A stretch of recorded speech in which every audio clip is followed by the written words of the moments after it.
జలమండలిలో అవినీతి తిమింగలం బయటపడింది. జలమండలి జనరల్ మేనేజర్ నివాసంలో కరెన్సీ కట్టలు చూసి ఏసీబీ అధికారులు షాక్ అయ్యారు. ఆదాయానికి మించి ఆస్తులున్నాయన్న ఆరోపణలతో సోదాలు చేసిన ఏసీబీ అధికారులు షాక్ కి గురయ్యారు. ఈ సోదాల్లో భారీగా నోట్ల కట్టలు బయటపడ్డాయి. వాటిని లెక్కించేందుకు కౌంటింగ్ మిషన్లు తీసుకురావాల్సిన పరిస్థితి నెలకొంది. మల్లాపూర్ పరిధిలో ఉన్న జీఎం కుమార్ సొంత నివాసంలో ఏసీబీ అధికారులు ఏకకాలంలో తనిఖీలు ప్రారంభించారు.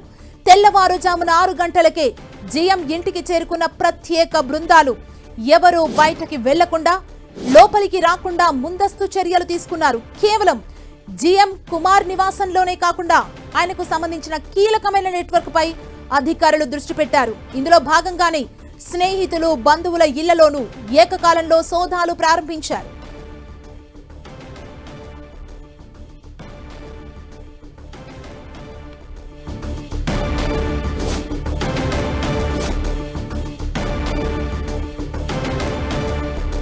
ఇక హైదరాబాద్ జలమండలిలో అవినీతి తిమింగలం బయటపడింది. జలమండలి జనరల్ మేనేజర్ నివాసంలో కరెన్సీ కట్టలు చూసి ఏసీబీ అధికారులు షాక్ అయ్యారు. ఆదాయానికి మించి ఆస్తులు ఉన్నాయన్న ఆరోపణలతో సోదాలు చేసిన ఏసీబీ అధికారులకు షాక్ కు గురయ్యారు వారందరూ. ఈ సోదాల్లో భారీగా నోట్ల కట్టలు బయటపడ్డాయి. వాటిని లెక్కించేందుకు కౌంటింగ్ మిషన్లను తీసుకురావాల్సిన పరిస్థితి నెలకొంది. మల్లాపూర్ పరిధిలో ఉన్న జీఎం కుమార్ సొంత నివాసంలో ఏసీబీ అధికారులు ఏకకాలంలో తనిఖీలు ప్రారంభించారు.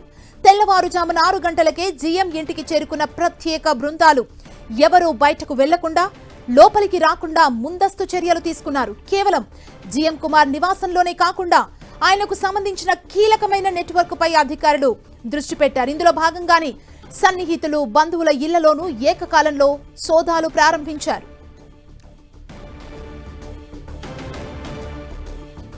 హైదరాబాద్ జలమండలిలో అవినీతి తిమింగలం బయటపడింది. ఇదే అంశానికి సంబంధించి లేటెస్ట్ అప్డేట్ మా ప్రతినిధి కిరణ్ మనకు అందిస్తారు. కిరణ్, సుమా, జలమండలిలో భారీ అవినీతి తిమింగలం ఏసీబీకి చిక్కినట్టుగా మనం చెప్పాల్సి ఉంటుంది. రెడీల్స్లో జలమండలి విభాగంలో పనిచేస్తున్న అనంత లక్ష్మీ కుమార్ ఇంట్లో ఏకకాలంలో ఏసీబీ అధికారులు సోదాలు చేశారు. సుమారుగా 100 కోట్ల రూపాయలకి పైగా ఆస్తులను ఇతడు కూడగట్టినట్టుగా గుర్తించారు. ప్రస్తుతానికి అతడి మల్లాపూర్ నివాసాలతో పాటు మరికొన్ని చోట్ల ఏసీబీ అధికారుల సోదాలు కొనసాగుతున్నాయి. చాలా చోట్ల ఇతడికి సంబంధించిన ఓపెన్ ప్లాట్స్తో పాటు విల్లాలు కూడా ఉన్నట్టుగా గుర్తించారు. ప్రస్తుతానికైతే ఇక ఉదయం 6 గంటల ప్రాంతం నుంచి కూడా ఏసీబీ రైడ్స్ సాగుతున్నట్లుగా తెలుస్తుంది. గత కొద్ది రోజులుగా ఇతడి మీద నిఘా పెట్టిన ఏసీబీ ఉన్నతాధికారులు పక్కా సమాచారంతో కూడా ఈరోజు ఉదయం అతడి ఇంటి మీద రైడ్ చేసినట్టుగా చెప్పుకొచ్చింది. గతంలో కూడా ఇతడి మీద అనేక ఆరోపణలు వచ్చినట్టుగా ఏసీబీ ఉన్నతాధికారులు చెప్తున్నారు. ప్రస్తుతానికైతే ఇటు మల్లాపూర్ కుమార్ నివాసంతో పాటు చాలా చోట్ల కూడా సోదాలు కొనసాగుతున్న పరిస్థితి కనిపిస్తుంది. మనకు అందుతున్న సమాచారం ప్రకారం చూసుకుంటే 100 కోట్లకు పైగా ఆస్తులను ఇప్పటికే గుర్తించినట్లుగా తెలుస్తుంది. ఇందులో మల్లాపూర్తో పాటు అతడి బంధువుల నివాసంలో కూడా సోదాలు కొనసాగుతున్నాయి. కేవలం ఇంట్లోనే 1,10,00,000కు పైగా నగదు లభించినట్టుగా మనకి ప్రాథమిక సమాచారం. వీటితో పాటు హైదరాబాద్లోని పలుచోట్ల గ్రేటర్ కమ్యూనిటీలో 3 ప్లాట్లతో పాటు 6 ఓపెన్ ప్లాట్స్ ఉన్నట్టుగా ఏసీబీ అధికారులు ప్రాథమిక సమాచారం. ఇక దీంతో పాటు నిజామాబాద్లో 3 ఎకరాల భూమి ఉన్నట్లుగా గుర్తించారు. మరికొన్ని చోట్ల కూడా ఇతడికి భారీగా ఆస్తులు ఉన్నట్లుగా అనుమానం వ్యక్తం చేస్తున్నారు. ప్రస్తుతానికైతే ఇతడు మల్లాపూర్ నివాసంతో పాటు కుమారు అనంత లక్ష్మీ కుమార్ నివాసంతో పాటు బంధువుల ఇళ్లలో కూడా సోదాలు కొనసాగుతున్నట్టుగా సమాచారం. ఎందుకంటే రీసెంట్గా ఇంత పెద్ద మొత్తంలో అవినీతి తిమింగలం బయటపడడం మొదటిసారిగా చెప్పాల్సి ఉంటుంది. గతంలో చాలాసార్లు ఇటు వివిధ డిపార్ట్మెంట్కి సంబంధించిన ఉన్నతాధికారుల సోదాలు చేసినప్పుడు కూడా ఈ తరహా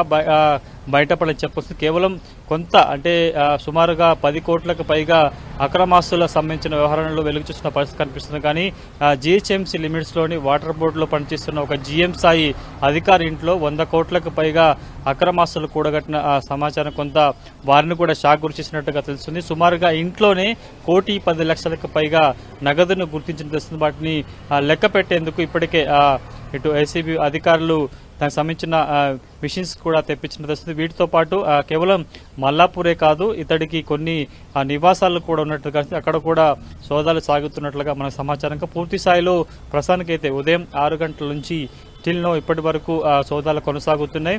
మధ్యాహ్నం కానీ సాయంత్రం అందుకు సంబంధించిన ప్రాథమిక వివరాలు అంటే ఇప్పటి వరకు ఎంత మించి ఆస్తులను గుర్తించారు, ఏంటి అక్రమాస్తులను గుర్తించారనే సమాచారాన్ని కూడా ఏసీబీ ఉన్నతాధికారులు వెల్లడించే అవకాశం అయితే ఉంది. అంటే 100 కోట్లు అంటే చిన్న విషయం కాదు కిరణ్. జలమండలిలో ఒక చిన్న స్థాయి అధికారియే ఇంత మొత్తంలో కూడబెడుతున్నాడు అంటే ఒకవైపు ఏసీబీ అధికారులు దాడులు చేస్తున్నారు, కఠిన చర్యలు తీసుకుంటున్నా కానీ ఇలాంటి అవినీతి తిమింగలాలు రోజుకు ఎక్కడొక చోట బయట పడుతూనే ఉన్నాయి.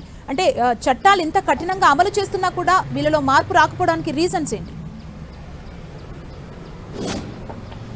గత 10 ఏళ్లతో పోల్చుకుంటే రీసెంట్గా 2 ఏళ్ల కాలంలో ఏసీబీ అధికారులు ఇటు ప్రభుత్వంలోని వివిధ డిపార్ట్మెంట్లో కూడా ఫోకస్ పెట్టినట్టుగా తెలుస్తుంది ఇప్పటికే. ఎందుకంటే వారికి పక్కా సమాచారం ఉండడంతో కూడా ఈ తరహా రైట్స్, ఎందుకంటే ఎప్పుడు లేని విధంగా కొంత ఏసీబీ ఉన్నతాధికారులు అక్రమాస్తులు సంపాదించిన ఆ అక్రమాస్తులు కూడగడుతున్న అవినీతి తిమింగలాల మీద ఫోకస్ పెడుతూ వస్తుంది. గతంలో ఇటు చాలా రెవెన్యూ శాఖలతో పాటు వివిధ డిపార్ట్మెంట్ సంబంధించిన అధికారుల మీద ఫోకస్ పెట్టిన పరిస్థితి కనిపిస్తుంది. కానీ జలమండలిలో కేవలం ఒక జీఎం స్థాయి అధికారికి సంబంధించిన అధికారిగా ఉంటూ ఇంత పెద్ద మొత్తంలో అక్రమాస్తులు కూడగట్టడం కొంత వారిని కూడా షాక్ గురి చేసినట్టుగా చెప్పాల్సి ఉంటుంది. కేవలం రెడ్ హిల్స్లోని జలమండలి విభాగానికి సంబంధించిన ఒక జనరల్ మేనేజర్గా పనిచేస్తున్నారు. ఎందుకంటే జీహెచ్ఎంసీలో జలమండలిలో ఇది ఒక చాలా చిన్న విభాగం చెప్పుకోవాల్సి ఉంటుంది. ఒక ప్రాంతానికి సంబంధించిన వాటర్ సప్లైకి సంబంధించిన విభాగంగా మనం చెప్పాల్సి ఉంటుంది. ప్రస్తుతానికైతే అనంత లక్ష్మీ కుమార్ బ్యాక్గ్రౌండ్ కూడా వెరిఫై చేస్తున్నారు. ఇతడు ఇక్కడే కాకుండా గతంలో ఎక్కడెక్కడ పనిచేశాడు అన్న సమాచారాన్ని కూడా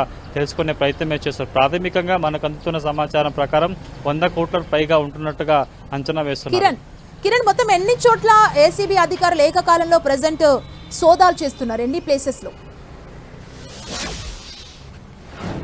ప్రస్తుతానికి మనకు అందుతున్న సమాచారం ప్రకారం అటు అనంత లక్ష్మీ కుమార్ నివాసంతో పాటు అతడి బంధువులు అంటే సుమారుగా ఒక 4-5 చోట్ల ఈ ఏకకాలంలో సోదాలు సాగుతున్నట్టుగా మనకి ప్రాథమిక సమాచారం. పూర్తి స్థాయిలో సోదాలు ముగిసిన తర్వాత అంటే ఎక్కడెక్కడ సోదాలు చేశారు, కేవలం బంధువుల ఇళ్లలో సోదాలు చేశారా, స్నేహితుల ఇళ్లలో కూడా సోదాలు సాగాయన్న కొంత ప్రాథమిక సమాచారం రావాల్సి ఉంటుంది. కేవలం కొంత ఆ 4-5 చోట్ల మాత్రమే సోదాలు సాగుతున్నట్టుగా మనకు అందుతున్న ప్రాథమిక సమాచారం.